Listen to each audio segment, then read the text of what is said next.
जी hello viewers, मैं हूं कमर चीमा अपने यूट्यूब चैनल कमर चीमा के साथ। और व्यूअर्स, मेरे साथ मौजूद हैं आरजू काजमी साहबा। आप सब जानते हैं इन्हें, किसी तारफ की मोहताज नहीं है।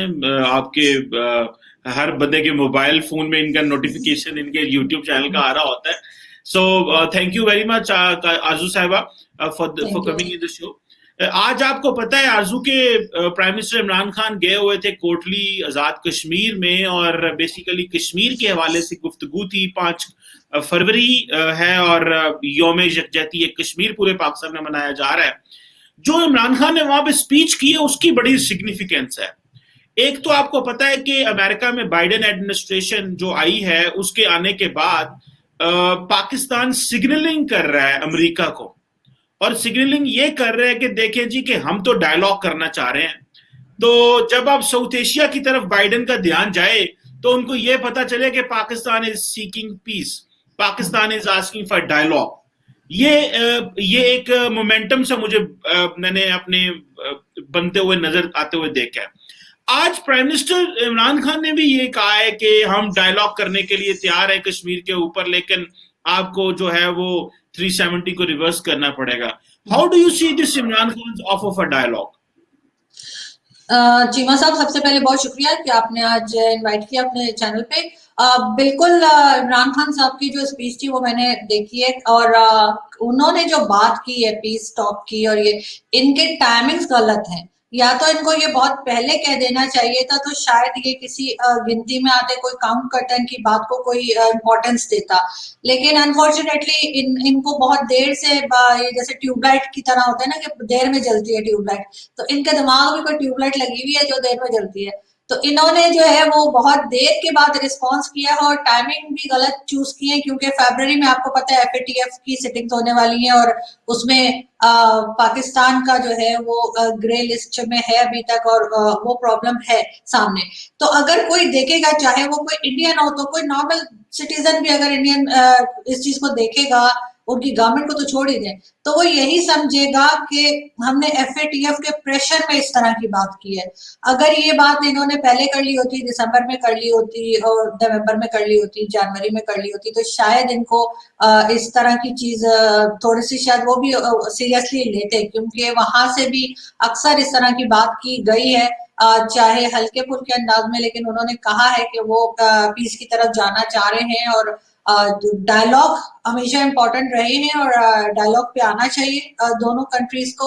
लेकिन इमरान खान साहब के जो टाइमिंग है, जैसे मैं कहूंगी, टाइमिंग बहुत गलत है, और मुझे नहीं लगता कि कोई खास इनको इंडिया से कोई पॉजिटिव रिस्पॉन्स आएगा। और बाकी जहां तक यूएस की बात है, तो अभी तो मुझे नहीं लगता कि यूएस इतना सीरियसली पाकिस्तान के इश्यूज को ले रहा होगा, क्योंकि अभी उनकी नई गवर्नमेंट आई है, और पॉलिसीज तो वही रहती हैं यूएस की जो पहले चली है। उनका प्रेसिडेंट चेंज होने से हमारे यहाँ की तरह सब कुछ चेंज नहीं हो जाता कि इसके सारे प्रोजेक्ट्स बंद कर दो और अपने सारे प्रोजेक्ट्स स्टार्ट कर दो, ऐसा ऐसा कुछ नहीं होता वहां पे। तो पॉलिसीज पाकिस्तान के लिए वही रहेंगी जो पिछले दफा भी काफी सख्त थी, और अभी भी मुझे कहीं कोई बेहतर होता हुआ नजर नहीं आ रहा।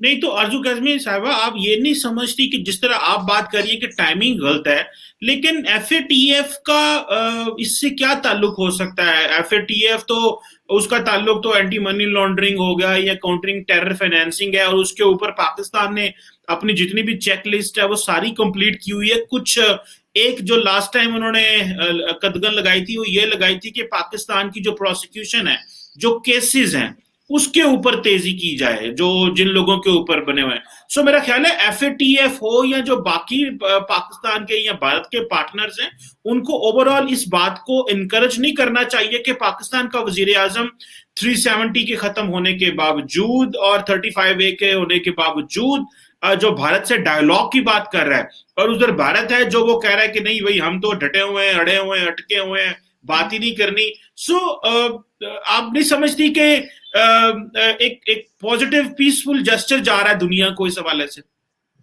नहीं, मुझे नहीं लगता, मुझे ये एक मजबूरी का स्टेटमेंट लग रहा है, वरना हमारी तरफ से हमेशा जो है वो क्या कहते हैं उसको, हठधर्मी और इस तरह से स्टबर्न किस्म का हमारा स्टेटमेंट रहा है कि हम बात नहीं करेंगे, हम झुकेंगे नहीं, हम किसी चीज के ऊपर कोई चीज मानते नहीं है, हम कोई गलती को नहीं मानते, हम हर चीज को कहते नहीं जी हमने तो नहीं किया, साफ मुकर जाते हैं चाहे सारी दुनिया को नजर आ रहा हो। तो हमारी तो हमेशा से यही पॉलिसी और स्टेटमेंट्स रही हैं। अभी थोड़े दिन पहले भी शाह महमूद कुरैशी साहब ने भी यही कहा था कि जब तक 370 और कश्मीर का इशू है तो भारत से बात नहीं हो सकती है। ऑन द रिकॉर्ड उनकी बात मौजूद है जो उन्होंने प्रेस के साथ की थी, मेरे ख्याल ज्यादा पुरानी नहीं, 1 महीने पुरानी बात होगी।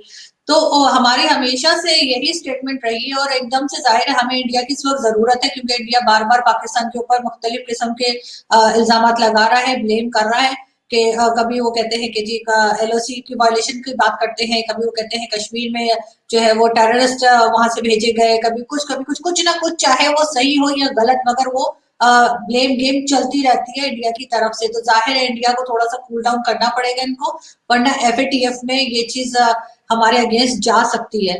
और हमें बिल्कुल चाहे जितने मर्जी पॉइंट्स हमने क्लियर कर लिए हों, लेकिन अभी भी हम मेरे 21 पॉइंट्स चेक किए, लेकिन अभी भी हम स्टिल ग्रे लिस्ट में हैं। और भारत की तरफ से जिस तरह की एलिगेशंस हमारे पर लगाई जाती हैं तो वो हमें जो है नुकसान दे सकती हैं। उस चीज को रोकने के लिए, उस नेगेटिव कमेंट्स को रोकने के लिए, नेगेटिव जो कहना चाहिए उनकी तरफ से स्टेटमेंट्स आती हैं उसको रोकने के लिए शायद ये एक कमजोर सा, एक जैसे कहना चाहिए बहुत ही वीक सा कोई तरीका इस्तेमाल किया गया हमारी गवर्नमेंट की तरफ से, जो अगर करना ही था तो पहले कर लेते। लेकिन वही है ना कि लोग बहुत देर में कोई बात सोचते हैं और उसके ऊपर इम्प्लीमेंट करने में और भी टाइम लगा देते हैं।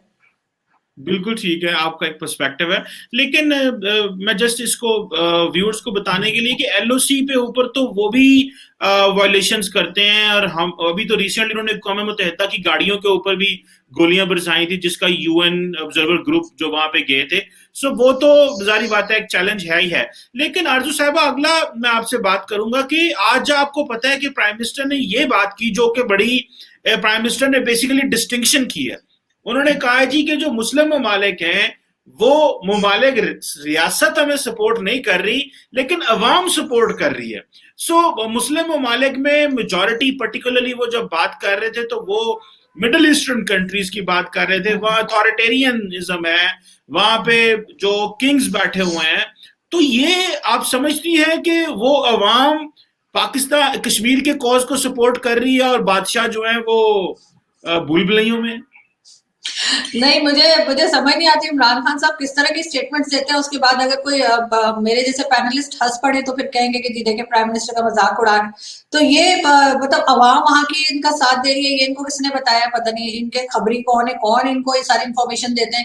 ऑफ कोर्स वहां पे जितनी भी आपकी इस्लामिक कंट्रीज हैं, अरब कंट्रीज हैं, वहां पे सारा जो पावर है वो तो उनके बादशाहों के हाथ में है, अवाम के हाथ में तो सच कुछ नहीं होता है। और यहाँ पे जो एक नया इन्होंने शुरू किया है कि जी अरबी सीख लें, अभी अरबी सीख के उनको क्या इम्प्रेस करने की कोशिश कर रहे हैं अरबिक को? वो तो पहले ही हमें कचरा समझते हैं, मतलब कचरे से भी नीचे नीचे कोई चीज हमें समझते हैं, हमें किसी खाते में नहीं। आप सिर्फ दुबई चले जाएं, आप देखें आपको किस तरह से एयरपोर्ट पे ट्रीट किया जाता है, लेकिन इमरान खान साहब को कौन समझाए?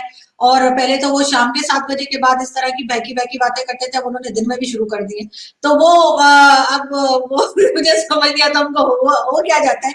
और वो ऐसी बात कर रहे हैं कि जी अरब कंट्रीज को तो बहुत पहले से, आज की बात नहीं है चीमा साहब, सालों से अरब कंट्रीज हमें लिफ्ट नहीं कराती और हमारी बात को नहीं सुनती, हमें अहमियत नहीं देती। अगर ऐसा ना होता तो प्राइम मिनिस्टर मोदी जी जो है उनको अवार्ड ना दिया होता सऊदी अरब ने। सऊदी अरब से ज्यादा कौन है हमें? हम तो हर बात के लिए सऊदी अरब को फॉलो करते हैं। तो अगर सऊदी अरब जैसी कंट्री जो है वो प्राइम मिनिस्टर मोदी को अवार्ड दे रही है और हमारे प्राइम मिनिस्टर को घास नहीं डाल रही है, तो बात को समझने की जरूरत है। और जब तक हम अपनी पोजीशन को नहीं समझेंगे कोई फायदा नहीं। वहां की अवाम साथ है, क्या करेंगे अवाम? और इनको किसने कह दिया अवाम साथ है? इनको समझ आ रही है अवाम वहां पे क्या कह रही है? वो तो सब अरेबिक बोलते हैं, इनको क्या समझ आ रही है? और उनको क्या पता कि उनको कोई ट्रस्ट ही नहीं है। मजे की बात यह कि उनको कोई फर्क ही नहीं पड़ता कि पाकिस्तान या हिंदुस्तान में हो क्या रहा है। वो अरब तो हमेशा से आपको पता है किस तरह के हैं, उनके पास उनके तेल के कुएं चल रहे हैं, उनके बिजनेसेस चल रहे हैं, वो कभी यूरोप जा रहे हैं, कभी उधर जा रहे हैं, अभी भी हैया हैया करते घूमते रहते हैं। उनको तो कोई उनको तो कोई फर्क ही नहीं पड़ता कि वल्लाह ये क्या हो गया, ये पाकिस्तानी क्या कह रहा है। तो उनको तो समझ ही नहीं लग रही क्या कह रहे हैं। और उनकी तरफ से स्टेटमेंट ये दे रहे, पता नहीं किस कौन से सिटीजन से ये मिलकर आ गए, किसने इनको कह दिया कि हम साथ दे रहे हैं। मुझे नहीं पता कि इमरान खान साहब आखिर इस तरह की अजीब सी स्टेटमेंट्स क्यों देते हैं। नहीं, बेसिकली आरजू साहिबा, उनके कहने का मकसद ये है कि जो सिविल सोसाइटी किसी भी मुल्क में होती है, वो जाहिर बात है कि वो जब उनके सामने ये बातें आती हैं, देखें अगस्त 2019 से जब से 370 और 35A हटा है, तो दुनिया ने, और फिर आपको पता है कि इमरान खान साहब ने बड़ी टफ लाइन ली थी मोदी साहब के ऊपर, और वो मोदी साहब को कहते थे ये फाशिस्ट है, ये डिक्टेटर है, ये हिटलर है। और मैं इसके ऊपर भी आपको एक कमेंट बताता हूँ बाद में, लेकिन बल्कि बता ही देता हूँ, जब इमरान खान साहब ने इतनी टफ बैशिंग शुरू की नरेंद्र मोदी की, तो वहां से पैगाम आया इमरान खान को कि उन्होंने कहा अगर आप लोग गुडविल जेस्चर चाहते हैं तो ये जो मोदी की बैशिंग है ये बंद करें। अगर आप हमारे से बात करना चाहते हैं तो जो मोदी की बैशिंग करते हैं, जो जो टारगेट करते हैं नरेंद्र मोदी को as a prime minister, he is Hitler, he is fascist. आपको पता है इसको पूरी इंटरनेशनल मीडिया ने पिक किया था, और इमरान खान ने यूएन में स्पीच की तो मोदी का इसको उन्होंने जब रीडिंग की कि भाई ग्लोबली इसको कैसे लिया जा रहा है, तो वो उसके इम्पैक्ट नेगेटिव आया था नरेंद्र मोदी साहब की पर्सनालिटी के ऊपर। बट मैं जो जो आपसे इसी जिमन में बात हो रही है कि सिविल सोसाइटी जो होती है आरजू साहिबा, उसको तो बड़ा इन डेप्थ पता होता है कि क्या हो रहा है। सिविल सोसाइटी से मुराद मीडिया लोग जो पढ़ रहे होते हैं, जो लोग कारोबारी हैं, गो के वो पाकिस्तान और भारत के मामलात में नहीं आना चाहते अब मिडिल ईस्ट वाले, और वो समझते हैं। और आपने अवार्ड की बात की, सारी बात है इंडिया एक सॉवरन कंट्री है, और इंडिया को तो तकरीबन $100 अरब से ज्यादा तो रेमिटेंस आती है मिडिल ईस्ट से। सो वो बड़े इन है वहां पे। और बल्कि आज ही मैं डीडब्ल्यू की एक रिपोर्ट पढ़ रहा था, डीडब्ल्यू ने कवर की है, कुछ थिंक टैंक्स कह रहे हैं कि अरब वर्ल्ड में तो इस्लाम नाम की कोई चीज नहीं रही, कोई 50-60% लोग तो वो मानते, वो इस्लाम से वैसे ही हटते जा रहे हैं। सो वो एक और डिस्कशन है। सो सिविल सोसाइटी की बात हो रही है, आप अगर जस्ट मुस्लिम वर्ल्ड की सिविल सोसाइटी की बात कर ले, तो उसकी बात हो रही है कि सिविल सोसाइटी, दुनिया की सिविल सोसाइटी तो किसी हद तक बोल रही है, लेकिन मुस्लिम वर्ल्ड की सिविल सोसाइटी भी थोड़ी सी तो सेंसिटाइज होती होगी ऑब्वियसली, कि नहीं आप समझते? नहीं, मेरा नहीं ख्याल कि वहाँ की सिविल सोसाइटी को इतना टाइम है कि वो बैठ के पाकिस्तान और भारत के जो इश्यूज हैं उसके ऊपर डिस्कस करे या उसके ऊपर कोई बात करे, क्योंकि ये टोटली हम लोगों का जो स्टाइल है, जो हम लोगों का एक तरीका है, देसी तरीका है, वो सिर्फ हमें ही समझ आता है। वो किसी भी या अरब को या यूरोपियन की समझ में आ नहीं सकता कि हम लोग जिस तरह के एक दूसरे के ऊपर एलिगेशंस लगाते हैं, जिस तरह से हम लोग बात करते हैं, या जैसे प्राइम मिनिस्टर इमरान खान ने बहुत दफा, बल्कि शुरू में भी उन्होंने प्राइम मिनिस्टर मोदी के बारे में अजीब अजीब से वर्ड्स यूज किए थे जो कि एज अ प्राइम मिनिस्टर उनको सूट नहीं करता। हाँ ठीक है, उनका कोई एडवाइजर बोल सकता है, उनके कोई मिनिस्टर बोल सकते हैं, लेकिन प्राइम मिनिस्टर को अपनी एक लैंग्वेज जो है वो थोड़ी सी फाइन रखनी चाहिए, थोड़ा सा एक तरीके से बात करनी चाहिए। आप एतराज भी करें तो तरीके से एतराज करें। तो मैंने बहुत दफा, जैसे आपने कहा कि उन्होंने कहा मोदी जी को कि फासिस्ट है, ये है वो है, पता नहीं क्या कुछ कहा, बुचर कहा और क्या कुछ नहीं कहा, लेकिन मैंने नहीं सुना कि कभी प्राइम मिनिस्टर मोदी ने कोई इस तरह के वर्ड्स इमरान खान साहब के लिए इस्तेमाल किए हो। हाँ, उनका मीडिया जरूर कहता है कभी कटोरा खान, कभी कुछ, लेकिन प्राइम मिनिस्टर मोदी ने कभी भी प्राइम मिनिस्टर इमरान खान के लिए इस तरह के अल्फाज इस्तेमाल नहीं किए, जो कि बहुत, इमरान खान असल में अभी तक कंटेनर पर हैं। मोदी जी तो कंटेनर से नहीं आए ना उसमें पार्लियामेंट में अपनी, ये कंटेनर से आए हैं, तो इनका अभी तक स्टाइल वही है, जो जैसे वो किसी अपोजिशन से बात कर रहे हो या कंटेनर पे चढ़ के जो एक आपको पता है माहौल बनाया जाता है, तो वो अभी तक 2-3 साल के बाद भी वो अभी तक वहीं पर हैं। और मेरा ख्याल है उनको थोड़ा सा उनके मुकाबले में बिलावल भुट्टो जरदारी जो है वो बहुत यंग है उनके मुकाबले में, लेकिन काफी मुझे पॉलिश्ड लगते हैं, और बिल्कुल इस तरह की जबान मैंने उनकी नहीं सुनी कि कोई गलत किस्म की बहुत ज्यादा जो है ना हट के बात की जा रही है। क्योंकि जाहिर है आप किसी भी कंट्री के, आपको पसंद हो ना पसंद हो, वहां के प्राइम मिनिस्टर है, तो आपको एक थोड़ी सी तमीज की लाइन रखनी पड़ती है, आपको एक रिस्पेक्ट के साथ बात करनी होती है। आप एतराज करें, जो आपको उनसे शिकायत है आप जरूर बताएं, लेकिन एक तरीका करें। और जब ये नहीं करते और वहां से जब उनका मीडिया बोलता है तो यहाँ पे सब बहुत उछलते हैं कि उनके मीडिया ने ये कह दिया वो कह दिया। तो ये चीजें चीमा साहब दोनों तरफ से होती है, और बाकी मुझे नहीं लगता कि अरब कंट्रीज को जरा सा भी कोई इंटरेस्ट होगा कि वो यहाँ के, खासतौर पे पाकिस्तान के मामले में पड़े, क्योंकि हम तो शायद 2-4 ही कंट्रीज रह गई है दुनिया में जिनसे हमने कोई पैसे नहीं लिए हुए, और बाकी तो हर एक से लिए। तो आप जिससे आप पैसे ले लेते हैं उसके, वो आपको फिर किस तरीके से देखता है और आप उसके सामने किस पोजीशन में खड़े होते हैं आप अच्छे से समझते हैं। आप उनके सामने आवाज नहीं उठा सकते, और वो आपको कुछ खाते में नहीं लाते, इसलिए कि 1 दफा मांगते हैं, 2 दफा मांगते हैं। हमारा तो मतलब किस्सा खत्म ही नहीं होता ना, हम तो हर थोड़े दिन बाद कुछ नया लेके पहुंच जाते हैं, कोई नया आइटम तैयार कर लेते हैं। और मेरे ख्याल है 5-6 कंट्रीज पूरी दुनिया में रह गई होंगी जो जिनके पास बिल्कुल ही कुछ नहीं होगा, वरना तो हम हर जगह पे जा चुके हैं। चले ठीक है, जाहिर बात है कि पाकिस्तान के जो फाइनेंशियल चैलेंजेस हैं उसकी वजह से हमें हमारी जो फॉरेन पॉलिसी की ऑटोनॉमी है वो तो मुतासर होती है, इसमें तो कोई शक नहीं। अगला मैं एक बात आपसे करना चाहता हूँ आरजू साहिबा, और वो ये है कि जो इमरान खान साहब ने आज कहा है, और वो कहा है कि आप जब कश्मीर आजाद होता है तो वो पाकिस्तान को बेशक चुने या वो इंडिपेंडेंट हो जाएं। सो मेरा ख्याल है कि जो अक्सर एक बात की जाती थी कि नहीं जी हम तो पाकिस्तान के साथ लगाएंगे, और मैं खुद भी कई दफा कह चुका हूं, और ये एक पता कॉमन नारा भी रहा है, कश्मीर बनेगा पाकिस्तान, कश्मीर बनेगा पाकिस्तान। तो ये जो एक नारा था कश्मीर बनेगा पाकिस्तान, अब इस पे ये वो कह रहे हैं कि नहीं, अगर वो हमारे साथ रहना चाहें तो ठीक है, अगर नहीं भी रहना चाहें तो प्लेबिसाइट होता है, वो एक इंडिपेंडेंट रियासत बनना चाहते हैं तो उनको इस चीज का हक होना चाहिए। How do you take this statement? ये बड़ी एक जेन्युइन और जो कश्मीरी हैं जिनको मैं जानता हूं, क्योंकि मैंने बहुत सारे कश्मीरी स्टूडेंट्स को पढ़ाया हुआ, और फ्रैंकली स्पीकिंग जो मेजोरिटी कश्मीरी हैं, जो हमारे स्टूडेंट्स जिनको मैंने पढ़ाया हुआ है, काफी अरसे से लगा हूं, वो मेजोरिटी इंडिपेंडेंस की बात करते हैं। वो ये नहीं कहते कि पाकिस्तान के साथ रहना चाहते हैं, लेकिन वो कहते हैं हमारी आजादी होनी चाहिए। How do you take this statement Arzoo? बिल्कुल मैं तो ये बहुत टाइम से हमेशा से बल्कि मैं कहती हूँ कि जो असल में कश्मीरीज हैं उनको डिसाइड करना चाहिए कि वो कहाँ रहना चाहते हैं। वो भारत के साथ रहना चाहते हैं, पाकिस्तान के साथ रहना चाहते हैं, या इंडिपेंडेंट रहना चाहते हैं।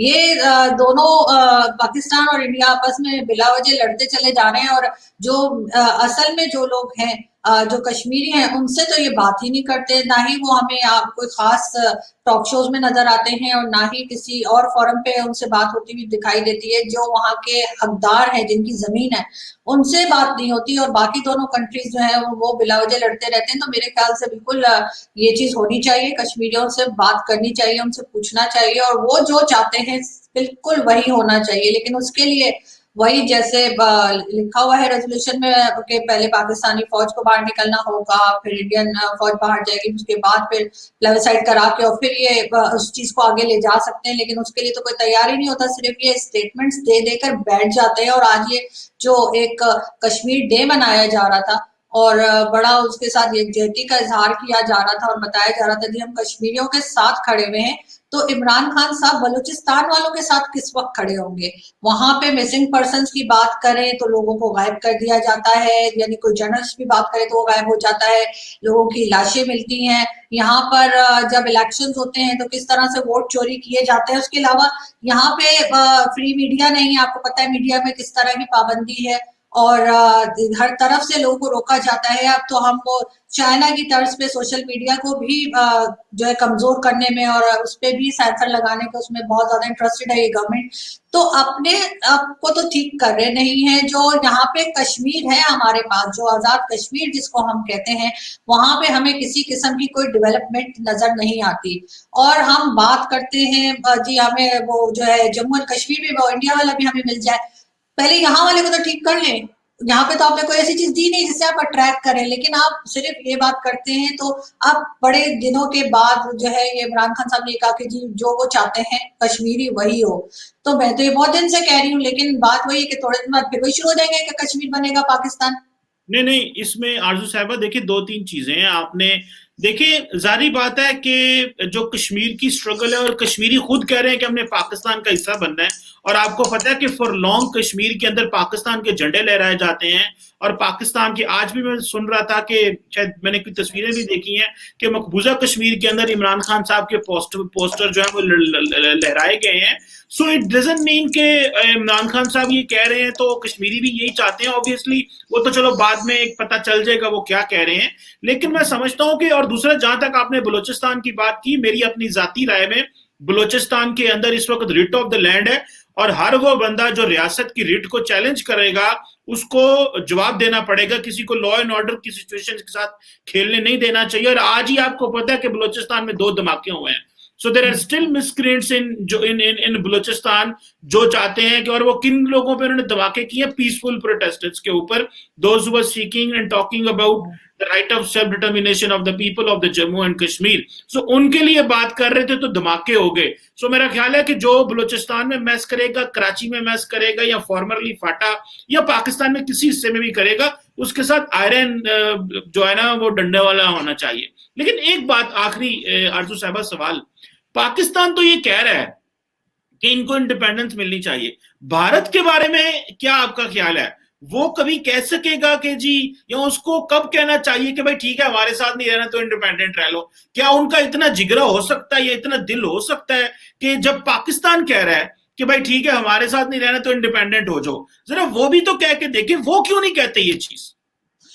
पता नहीं, हो सकता है चीमा साहब कि आप जब इमरान खान साहब ने कहा है तो फिर वो भी आगे से कहें, लेकिन जहां तक आप बात कर रहे थे कि इमरान खान साहब की पिक्चर्स जो है वो जम्मू एंड कश्मीर में लोगों ने लगा रखी है और झंडा, तो उससे कोई खास फर्क इसलिए नहीं पड़ता कि वो तो बलूचिस्तान में भी बहुत दफा हमने इस तरह की फुटेजेस देखी हैं जिसमें मोदी जी की तस्वीर थी या इंडिया का झंडा था, और बहुत बार हमने सिंध में अभी, बल्कि रिसेंटली मेरे ख्याल 2-3 हफ्ते पहले की बात है कि मैं किसी इंडियन चैनल पे गई थी और वो मुझे वो फुटेजेस दिखा रहे थे जहां पर नरेंद्र मोदी जी की जो है वो लोग लेके घूम रहे थे पिक्चर्स, और वो सिंधु देश की बात हो रही थी। तो इस तरह की चीजों से हम ये अंदाजा नहीं लगा सकते, रिजल्ट नहीं ला सकते कि यही होना चाहिए और लोग यही चाह रहे हैं।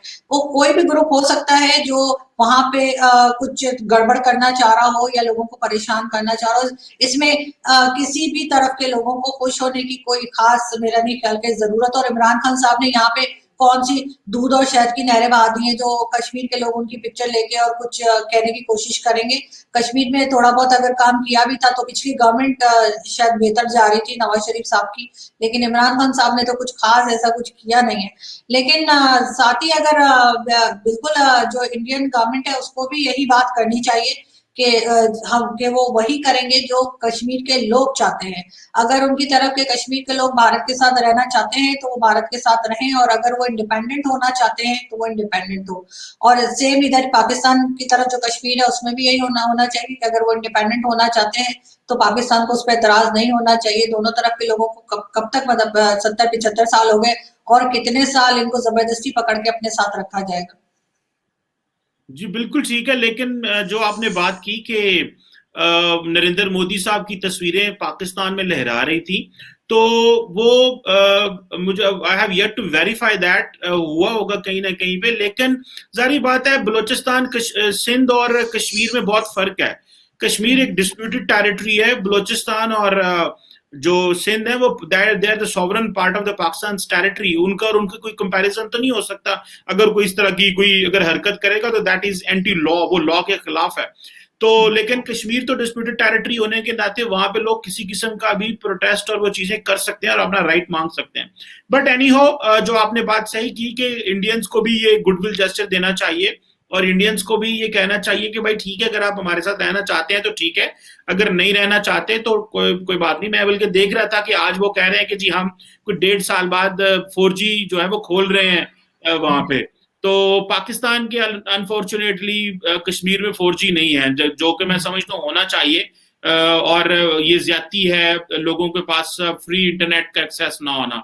और इसके साथ मैं ये भी समझता हूँ कि क्योंकि इंटरनेशनल प्रेशर भी आ रहा है भारत के ऊपर कि पहले वो तो ग्रिटा श्रिटा और जितने वो सारे लोग बोल पड़े हैं, तो फार्मर्स का जो प्रोटेस्ट आ रहा है तो वो कह रहे हैं ये ना हो कि कश्मीर का प्रोटेस्ट के ऊपर वो भी दुनिया हमारे ऊपर जो है वो मैसेजेस कर रही है और तंग कर रही है उनके इस एक्शन पे। तो ये किसानों वाला ये डबल जो है ना गेम हो गई है। सो एनी हो, लेट्स होप कि ये जो मैसेज है इमरान खान साहब का, अमन का मैसेज, पीस का मैसेज, ये इंडिया के जो लीडरशिप है उनके कानों तक पहुंचे और दिमाग तक भी पहुंचे और उसको महसूस करें कि हाँ इस खित्ते के लोगों को अमन चाहिए और तकसीम नहीं चाहिए। और जिस तरह आपने कहा कि जी कश्मीर जो है वो वहां के कश्मीरियों को भी आजादी होनी चाहिए कि वो भी इंडिपेंडेंट होना चाहें तो उनको हक हो, जिस तरह के इमरान खान ने पाकिस्तान के कहा।